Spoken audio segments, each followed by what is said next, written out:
Isaac's stomach tensed under his suit jacket. He looked out the kitchen window and saw the people in the courtyard.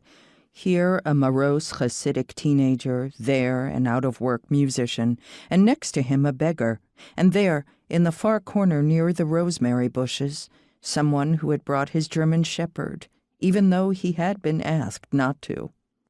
It wasn't going to be easy today, not with the news he had to tell them. The Kabbalist's assistant settled the brim of his black hat and stepped out onto the pocked, desert-colored stones. A shiny purple flap of cellophane, probably used to wrap yesterday's Purim holiday baskets, blew itself against the olive tree in the center of the courtyard. Before he could snatch it, he saw an empty vodka bottle under the stoop and tossed it into a garbage pail, then frowned, unsure what to do with a sultry Queen Esther mask he had just stepped on.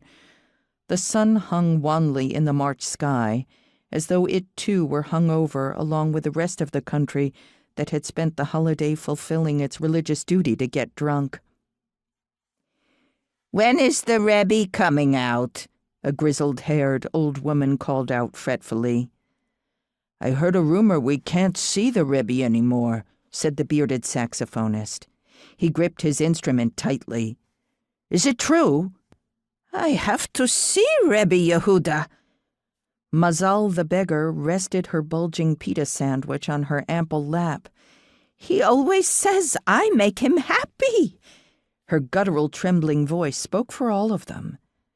A murmuring went through the courtyard, rumbled past the jasmine and honeysuckle bushes, littered with holiday garbage, and swept past 3 women leaning against the iron gate.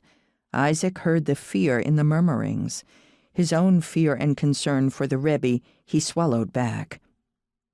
He raised both hands for quiet. The German shepherd yelped sadly, refusing to stop, until finally he and his owner left. Isaac coughed a few times and waited for the courtyard to settle down. "Unfortunately, things have changed." He paused to wipe a trickle of sweat with his jacket sleeve. "The doctor told us this morning that the Rebbe isn't well enough to have any more visitors."